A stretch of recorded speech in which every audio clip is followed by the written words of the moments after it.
வணக்கம். நிறைய பேருக்கு குரூப் 1 சர்வீஸ் ஆஃபீஸர் ஆகணும்னு நிறைய கனவுகள் இருக்கும். அந்த கனவு அடைகிறதுக்கு ஒரு பாதை என்ன இருக்குன்னா, டிஎன்பிஎஸ்சி என்ன பண்ணுறாங்கன்னா, குரூப் 1 சர்வீஸ்க்காண்டி தனி ஒரு எக்ஸாம் கண்டக்ட் பண்ணுறாங்க. இது உங்களுக்கு கண்டிப்பாக தெரிஞ்சிருக்கும். ஸோ இப்போ ரீசெண்ட் டேஸாக நீங்கள் டிஎன்பிஎஸ்சியோட ஆக்டிவிட்டியை பார்த்துருந்தீங்கன்னா, அவங்க ஒரு ஆனுவல் பிளானர் ஒவ்வொரு வருஷமும் போடுவாங்க. அதில் எந்த டேட்டுக்கு நாங்கள் நோட்டிஃபிகேஷன் பப்ளிஷ் பண்ணுவோம், எந்த டேட்டுக்கு எக்ஸாம் வைப்போம் அப்படிலாம் முன்னாடியே சொல்லிடுவாங்க.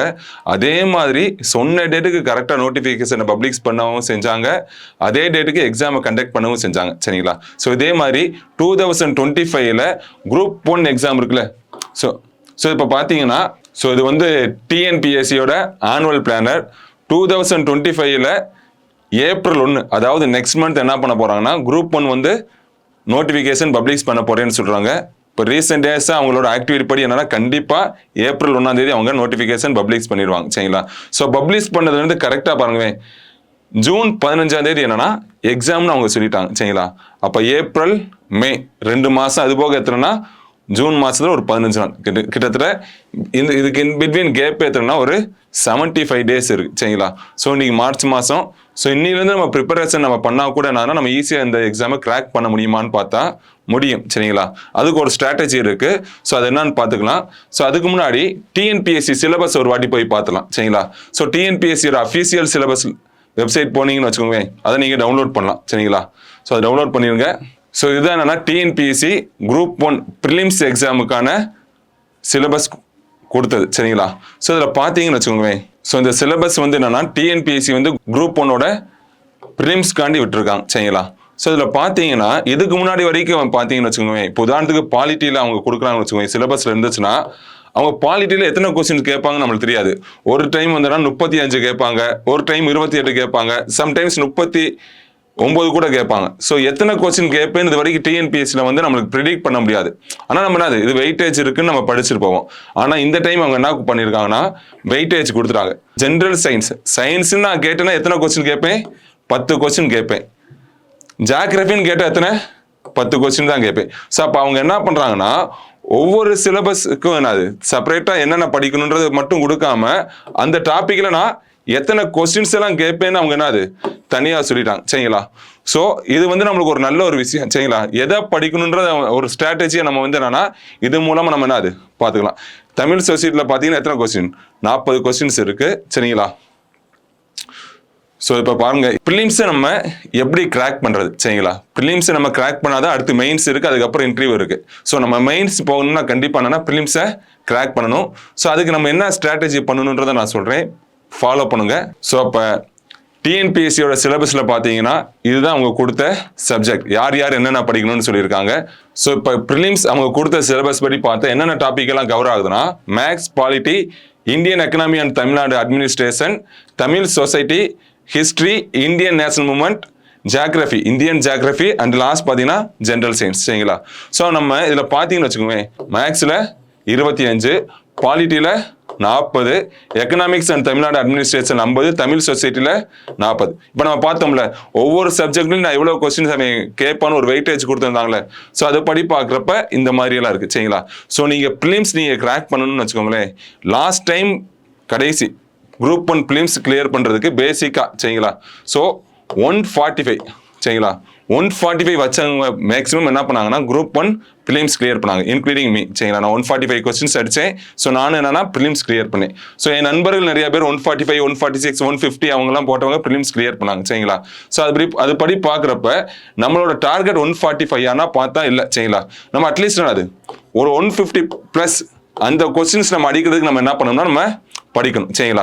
ஸோ அப்படி படிக்கிறப்ப பார்த்தீங்கன்னா, ஃபர்ஸ்ட் நீங்கள் ப்ரிஃபரன்ஸ் கொடுக்க வேண்டியது மேக்ஸு. அதுக்கடுத்து நீங்கள் படிக்க வேண்டிய சப்ஜெக்ட் பாருங்க, polity, economics and Tamil Nadu administration, Tamil society. இந்த 4 சப்ஜெக்டை மட்டும் நீங்கள் படிச்சீங்கன்னா எத்தனை கொஸ்டின் வருதுன்னு பாருங்க, 155 கொஸ்டின்ஸ் வருது அவுட் ஆஃப் 200. சரிங்களா? ஸோ 200 கொஸ்டின்ல நம்மளுக்கு 155 கொஸ்டின்ஸ் எங்கேருந்து மட்டும் வருது? ஜஸ்ட் இந்த 4 டாபிக் இருந்து மட்டும் தான். சரிங்களா? Maths, polity, economics and Tamil Nadu administration. சரிங்களா? ஸோ அப்போ நீங்கள் ப்ரிஃபரன்ஸ் கொடுக்க வேண்டிய சப்ஜெக்ட் என்னன்னு பார்த்தீங்கன்னா இந்த 4 சப்ஜெக்ட் தான். சரிங்களா? இதில் நீங்கள் எவ்வளவுக்கு நீங்கள் ஸ்கோர் பண்ணுறீங்களோ அந்த அளவுக்கு உங்களுக்கான ப்ரிலிம்ஸ் கிளியர் பண்ணுறதுக்கான வாய்ப்புகள் இருக்கும். சரிங்களா? ஸோ அப்போ 200ல் 155 போச்சுன்னா மீதி எத்தனை? 45. சரிங்களா? அப்போ அந்த 45 கொஸ்டின்ஸ் நான் படிக்கக்கூடாது அப்படின்னு பார்த்தீங்கன்னா இப்போ நம்மளுக்கு மெயின் என்னன்னா 155 கொஸ்டின்ஸ் வாங்குறதா சரிங்களா. ஸோ யோசிச்சு பாருங்க 155க்கு நீங்கள் 140 வாங்குறீங்க சரிங்களா. ஏன்னா டிஎன்பிசியோட குரூப் 1 ப்ரிலிம் ஸ்டாண்டர்ட் வந்து கொஞ்சம் வித்தியாசமாக இருக்கும் சரிங்களா. ஸோ நல்லா தரவாக நீங்கள் படிச்சுட்டு போகிறப்போ 140 வாங்குறீங்க சரிங்களா. ஸோ ஒருவேளை நீங்கள் இந்த 45 நான் படிக்கவே இல்லை சரிங்களா, நான் இந்த டாப்பிக்கை நான் தொடவே இல்லைனாலும் பரவாயில்ல சரிங்களா. நீங்கள் ஜஸ்ட் அந்த 45 தெரியாத கொஸ்டினுக்கு வெறும் ஏஏவா போட்டிங்கன்னா இல்லை பிபியா சிடி இப்படி எல்லாம் போட்டிங்கனாலே உங்களுக்கு என்ன ஆயிரும், ஜஸ்ட் ஒரு 10 வந்துடாதா, ஆவரேஜாக வந்துடாதா. ஸோ இங்கே ஒரு 140 இங்கே 10 எவ்வளோ வந்துடும், 150 கொஸ்டின் தாராளமாக வந்துடும் சரிங்களா. அதுக்காண்டி இதை படிக்கக்கூடாதானா இல்லை சரிங்களா, இதையும் படிக்கணும். ஆனால் நீங்கள் எதை ப்ரிஃபரன்ஸ் கொடுக்கணும்னா ஜஸ்ட் என்னது இந்த 4 டாபிக் தான் சரிங்களா. ஸோ அப்போ நீங்கள் இப்போ பார்த்தாலே தெரியும் நம்ம படிக்கிறதுக்கு நம்ம எதை வெயிட்டேஜ் கொடுத்து படிக்கணும்னா polity, economics and Tamil society இதை படிக்கிறது போக தினமும் நம்ம எதையும் படிக்கணும், செஞ்சு பார்க்கணும், மேக்ஸையும் செஞ்சு பார்க்கணும். சார் ஒருவேளை நான் இதெல்லாம் படிச்சுட்டேன் அடுத்து நான் எதை படிக்க அப்படின்னு உங்களுக்கு ஒரு டவுட் வந்துச்சுன்னா நீங்கள் ஃபோக்கஸ் பண்ண வேண்டிய சப்ஜெக்ட் என்னன்னா ஐஎன்எம் சரிங்களா. எதை படிக்கணும், ஐஎன்எம். ஏன் ஐஎன்எம் படிக்கணும்னா நம்மளுக்கு அப்படியே மெயின்ஸ்ல எது ரெஃப்ளெக்ட் ஆகும்னா ஐஎன்எம் கண்டிப்பாக கிடைக்கும் சரிங்களா. ஸோ என்ன சொல்றாங்கன்னா ஹிஸ்ட்ரி அண்ட் ஐஎன்எம்ல எவ்வளோ கொஸ்டின் கேட்குறாங்கன்னா 25, ஜியாகிரபியில் 10, ஜென்ரல் சயின்ஸில் 10. ஸோ இதுல இருந்து மட்டும் எத்தனை வருது, 45. ஸோ அந்த டாபிக் நான் படிச்சு முடிச்சிட்டேன் அப்படின்றப்ப நீங்கள் ப்ரிஃபரன்ஸ் கொடுக்க வேண்டியது ஐஎன்எம் ப்ரிஃபரன்ஸ் கொடுங்க சரிங்களா. ஸோ இதை இப்படி ஒவ்வொன்றையும் நம்ம ப்ரிஃபரன்ஸ் கொடுத்து படித்தா மட்டும் தான் நம்மளால என்ன பண்ண முடியும்னா ப்ரிலிம்ஸ் கிளியர் பண்ணுறதுக்கான சான்சஸ் இருக்குது சரிங்களா. ஸோ இப்போ நீங்கள் படிக்கிறப்ப எதை ஃபோக்கஸ் பண்ணணும்னா இந்த 4 டாபிக் தான் சரிங்களா. அதே மாதிரி நீங்கள் இந்த எக்ஸாம் எழுத போகிறவங்க ஃபேஸ் பண்ணுற ஒரு விஷயம் என்னன்னா குரூப் 1 ப்ரிலிம்ஸ் கொஸ்டின்ஸ் எல்லாம் எல்லாமே டைரக்ட் கொஸ்டினாக இருக்காது சரிங்களா. ஒன்று பொறுத்துக்க இருக்கலாம், 3 கூற்றுகள் கொடுத்து எது சரி எது தவறுன்னு இருக்கலாம். இதில் நிறைய பேர் என்னன்னா இந்த கூற்று காரணம்னு ஒரு கொஸ்டின் வரும், கூற்று காரணம். ஸோ அந்த கூற்று காரணம் கொஸ்டின்ல அவங்களுக்கு கூற்றும் தெரியும், இது சரியா தப்பான்னு அவங்களுக்கு தெரியும், நல்லா தெரியும், காரணமும் சரியா தப்பான்னு அவங்களுக்கு தெரியும். ஆனா இந்த கூற்று காரணத்தை சரியா விளக்குதா இல்லையா அப்படின்றத வந்து அவங்களால யோசிச்சு பார்த்தா அது அவங்க வருவாங்க விளக்கவில்லைன்னு வருவாங்க, ஆனா ஆன்சர் என்ன இருக்கும், விளக்குகிறதுன்னு இருக்கும். இல்ல விளக்குகிறதுன்னு அவங்க நினைச்சு போட்டு வருவாங்க, ஆனா அது விளக்கவில்லைன்னு வரும் சரிங்களா. அப்ப இந்த கொஸ்டினுக்கு நம்ம ஆன்சர் தெரிஞ்சு நம்ம தப்பு பண்ற வரதுக்கு ஒரே காரணம் என்னவா இருக்கும்னா பிராக்டிஸ் சரிங்களா. இந்த ஒரு கொஸ்டின் மட்டும் இல்லை, நிறைய கொஸ்டின்ஸ்க்கு நம்ம என்னன்னா ப்ராக்டிஸ் பண்ணாம போறதுனால நம்மளால என்ன பண்ண முடியலன்னா தெரிஞ்ச கொஸ்டின்ஸ் நம்மளால என்ன பண்ண முடியல, ஆன்சர் பண்ணவே முடியல சரிங்களா. ஸோ அதே மாதிரி எல்லா கொஸ்டினும் நம்ம பண்ற ஒரு முக்கியமான விஷயம் என்னன்னா கேர்லெஸ் மிஸ்டேக். உங்களுக்கு ஆல்ரெடி தெரியும், இப்ப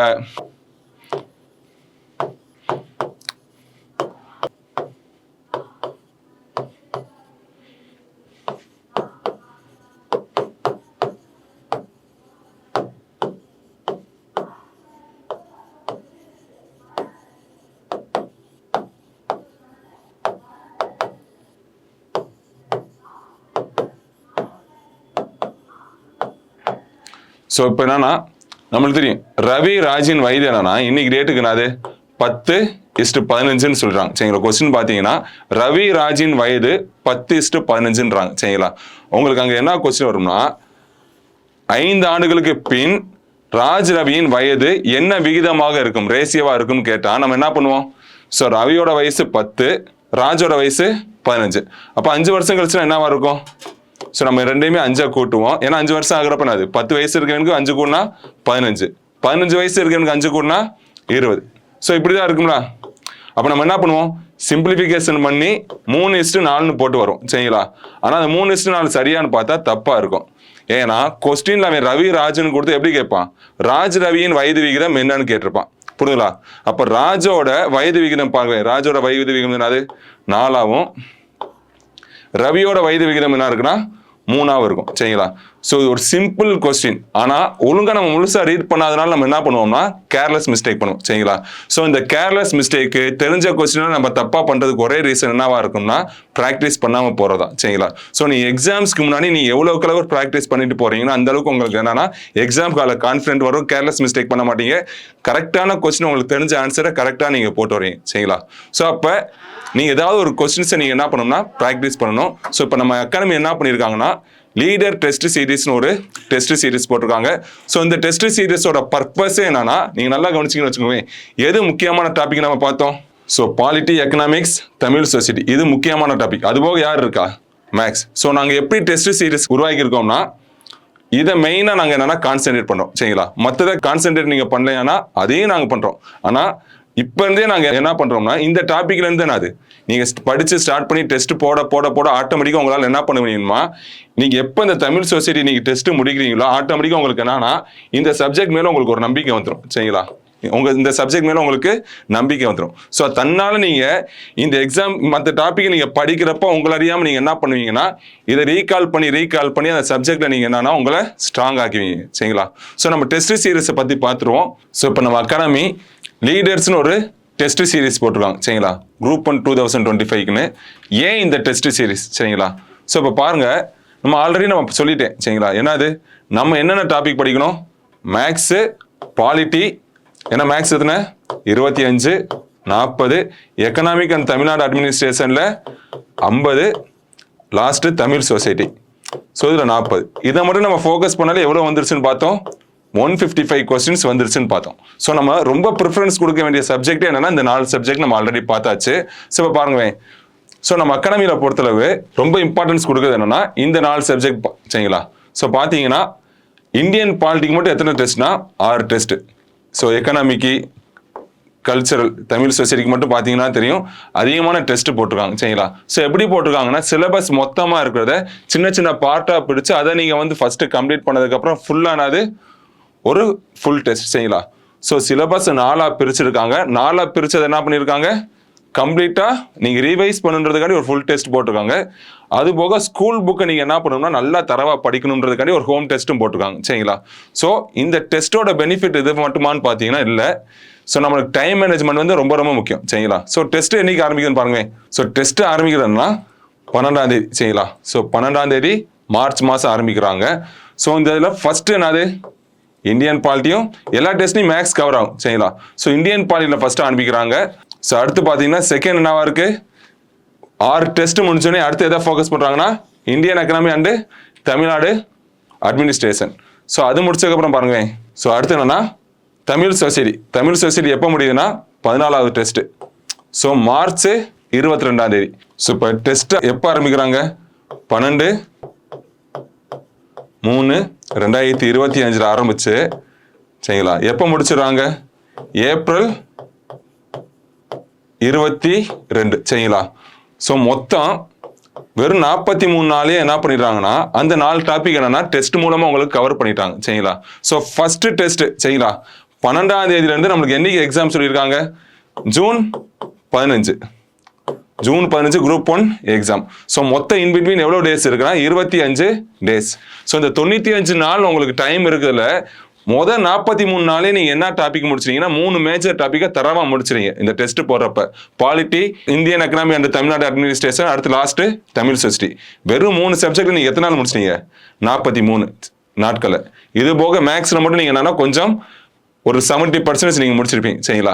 ஸோ இதை நான் எதுக்கு சொல்றேன்னா 43 நாள் நீங்க மேஜர் சப்ஜெக்ட் ஒரு 155 கொஸ்டின்ஸ்க்கு படிச்ச நீங்க ரிமைனிங் எத்தனை டேஸ் இருக்கு, 52 டேஸ் இருக்கு. அந்த 52 டேஸ்ல நீங்க என்ன பண்ணணும், இந்த படிச்சதை நீங்க நல்லா ரிவைஸ் பண்ணிக்கிட்டே இருந்தீங்கனாலே போதும், நல்லா ஸ்ட்ராங் ஆயிடுவீங்க. புரிஞ்சுங்களா? ஸோ மீதி இருக்க அந்த டைம்ல நம்மளுக்கு எது இம்பார்ட்டன்ட் சப்ஜெக்ட் இருக்கோ அந்த இதை நீங்க அது படிச்சு நீங்க டெஸ்ட் போட்டீங்கன்னா யோசிச்சு பாருங்க, டைம் மேனேஜ்மெண்ட் இங்க முக்கியம். ஜஸ்ட் நீங்க 95 டேஸ்ல ஒரு பாதி நாட்களே நீங்க என்ன பண்ணிட்டீங்க, மேஜர் சிலபஸ் 155க்கு நீங்க முடிக்கிறப்பே உங்களுக்கு என்னன்னா நம்ம ப்ரிலிம்ஸ் கிளியர் பண்ணிடலாம் அப்படின்ற ஒரு நம்பிக்கை வரும். சரிங்களா? ஸோ நம்ம டெஸ்ட் சீரீஸை அதனால தான் என்னன்னா நோட்டிஃபிகேஷன் கரெக்டானது 20 டேஸ்க்கு முன்னாடியே ஸ்டார்ட் பண்ணியிருக்காங்க. ஸோ நீங்கள் இந்த டெஸ்ட் சீரீஸோட பெனிஃபிட்டே உங்களுக்கு பார்த்தீங்கன்னு வச்சுக்கோங்களேன், டைம் மேனேஜ்மெண்ட்டை உங்களை அறியாமல் நீங்களே என்ன பண்ணிடுறீங்கன்னா உருவாக்கிக்கிறீங்க. ஸோ ஆரம்பத்தில் நீங்கள் நல்லா படிச்சிருந்தீங்கனாலும் படிக்கிறதுனாலும் இந்த 43 டெஸ்ட்டை நீங்கள் பேசிக்காக ஃபவுண்டேஷன் கூட போட்டுட்டு அடுத்த மீதி நாட்கள் நீங்கள் ப்ரிப்பேர் பண்ணிங்கனாலே போதும், கண்டிப்பாக ப்ரிலிம்ஸை கிராக் பண்ணிடலாம். ஸோ இந்த டெஸ்ட்டில் மொத்தம் கேட்குற 200 கொஸ்டினை என்னென்னா செப்பரேட்டாக சப்ஜெக்டை பிரித்து டெஸ்ட் வச்சுருக்கோம். ஸோ பார்த்தீங்கனாலே தெரியும் எதுக்கு அதிகமாக இம்பார்ட்டன்ஸ் கொடுத்துட்டோமோ அதை நீங்கள் ஜஸ்ட் எத்தனை டேஸில் முடிச்சிருவீங்க, 43 டேஸில் முடிச்சிருவீங்க. ஸோ படிச்சு நீங்கள் என்ன பண்ணணும், அகைன் இந்த டெஸ்ட்டு கூட நீங்கள் என்னென்ன படிச்சீங்களோ அதை நீங்கள் என்னென்னா அகைன் நீங்கள் என்னென்னா ரீகால் பண்ணணும். ஸோ இந்த டெஸ்ட்டுக்கு நாங்கள் என்ன படிக்க, உங்களுக்கு ஆல்ரெடி சோர்ஸ் புக் இருந்துச்சுன்னா நீங்கள் அதை ஃபாலோ பண்ணுங்க. ஒருவேளை உங்கள்கிட்ட மெட்டீரியல் இல்லைன்னா என்னன்னா தனியாக நீங்கள் பே பண்ணி நீங்கள் மெட்டீரியலுக்கு இருக்க கிளாஸு கூட நீங்கள் ஜாயின் பண்ணிக்கோங்க. சரிங்களா? ஸோ அது டெஸ்ட் சீரீஸ் தான். ஸோ இது போக நீங்கள் என்னன்னா நாங்கள் இந்த சப்ஜெக்ட் மட்டும் கொடுக்க மாட்டோம் சரிங்களா. கரண்ட் அஃபேர்ஸ் தனியாக பிடிஎஃப் நாங்கள் கொடுப்போம். ப்ளஸ் என்னன்னா மந்த்லி மேகசின்ஸ் இம்பார்ட்டன்ஸ்லேருந்து வந்து என்னன்னா கொஸ்டின்ஸ் ரெஃப்ளெக்ட் ஆகுது. ஸோ அந்த மேகசினில் இருக்கிறது நாங்கள் என்ன பண்ணுறோம்னா ஃபோக்கஸ் பண்ணி உங்களுக்கு அந்த பிரிண்டட் மெட்டீரியல் நாங்கள் ப்ரொவைட் பண்ணிடுவோம் சரிங்களா. ஸோ இந்த டெஸ்ட்டு செப்பரேட்டாக மட்டும் இல்லை சரிங்களா. அதுபோக பார்த்தீங்கன்னா ரிவிஷன் டெஸ்ட் இருக்கும், ஸ்பெஷல் டெஸ்ட் போக கடைசி பார்த்தீங்கன்னா மார்க் டெஸ்ட் சரிங்களா. இது முழுக்க என்னன்னா ஒரு குரூப் 1ல எத்தனை கொஸ்டின்ஸ் 200 கேட்பாங்களே, ஸோ அந்த மாதிரி ஃபுல் டெஸ்ட்டாக நாங்கள் என்ன பண்ணுவோம்னா எல்லா சப்ஜெக்ட் கவர் பண்ணி எத்தனை டெஸ்ட்னா ஜஸ்ட் 3 டெஸ்ட் சரிங்களா. ஸோ இந்த 3 டெஸ்ட்டு சேர்த்து மொத்தம் எத்தனைனா கடைசி 37 டெஸ்ட் சரிங்களா. நீங்கள் நினைப்பீங்க ஒரு கொஸ்டின் நீங்கள் போடுறதுனால அதோட பெனிஃபிட் என்ன இருக்குன்னா 200 கொஸ்டின் நீங்கள் ஒரு கொஸ்டின் போடுறப்போ உங்களுக்கு என்ன தெரியும்னா கேர்லெஸ் மிஸ்டேக் நீங்கள் பண்ண மாட்டீங்க சரிங்களா. செகண்ட் என்னன்னா டைம் மேனேஜ்மெண்ட். ஏன்னா 200 கொஸ்டின் நீங்கள் எக்ஸாம் ஹாலில் நீங்கள் ஆன்சர் பண்ணணும்னா ஒரு ப்ரெசன்ஸ் ஆஃப் மைண்ட் வேணும். அந்த ப்ரெசன்ஸ் ஆஃப் மைண்ட் நீங்கள் எங்கே கற்றுக்கணும்னா இதுக்கு முன்னாடி இருக்க இந்த 37 டெஸ்ட்டை நீங்கள் கற்றுக்குவீங்க. ஸோ ப்ரெசன்ஸ் ஆஃப் மைண்டு வரும். அதுபோக உங்களுக்கு எக்ஸ்பிளனேஷன் பண்ணுவாங்களே கரெக்ஷன். நீங்கள் நினைப்பீங்க ஒரு கொஸ்டின் தான் நான் ஆன்சர் பண்ணுறேன்னு, ஆனால் ஒரு கொஸ்டின் நீங்கள் பார்த்துட்டு அந்த கரெக்ஷன் அட்டன் பண்ணுறப்ப கண்டிப்பாக உங்களுக்கு இதை விட தகவல் ஒரு 4வது அதிகமாக உங்களுக்கு தெரிஞ்சிடும். அட்டன் பண்ணுறது ஒரு கொஸ்டின் தான், ஆனால் உங்களுக்கு அது ஆன்சர் பண்ணுறதுனால அதுக்கப்புறம் நீங்கள் கரெக்ஷன் பார்க்குறதுனால உங்களுக்கு கிடைக்க போகிற தகவல் எக்ஸ்ட்ரா 4 இல்லை 5 கூட வரலாம் சரிங்களா. ஸோ நல்ல ஒரு பெனிஃபிட் தான் இதெல்லாம். ஸோ இது எங்கே நடக்குது சரிங்களா. ஸோ ஆன்லைன்லேயும் ஜாயின் பண்ணிக்கலாம். அப்படி ஆஃப்லைனில் நீங்கள் ஜாயின் பண்ணுறதா இருந்துச்சுன்னா இந்த பிரான்ச்சஸ் இருக்குது, நீங்கள் என்னென்னா கான்டாக்ட் பண்ணிக்கலாம். ஸோ ஸ்க்ரீனில் தெரியும் இந்த நம்பர்ஸு. ஸோ எந்தெந்த டைமிங்கில் என்னென்ன பிரான்ச்சஸில் டெஸ்ட் நடக்குன்றது போட்டிருக்காங்க. ஸோ அந்தந்த நம்பரை நீங்கள் கான்டாக்ட் பண்ணி நீங்கள் ஜாயின் பண்ணிக்கலாம் சரிங்களா. இந்த டெஸ்ட் ஸ்கெடியூலை வந்து நாங்கள் யூடியூப் லிங்க் கீழே நாங்கள் பிடிஎஃபாக நாங்கள் போட்டு வரோம். அந்த லிங்க்கை நீங்கள் டவுன்லோட் பண்ணிக்கோங்க. ஸோ வேறு ஏதாவது தகவல் வந்துச்சுன்னா தேவைப்படுச்சுன்னா நீங்கள் என்னென்னா அகாடமி நம்பருக்கு கான்டாக்ட் பண்ணுங்கள் சரிங்களா. All the best. எல்லாருக்கும் நல்ல எக்ஸாம்ஸ் ப்ரிப்பேர் பண்ணுங்கள். ஓகேங்களா. வணக்கம்.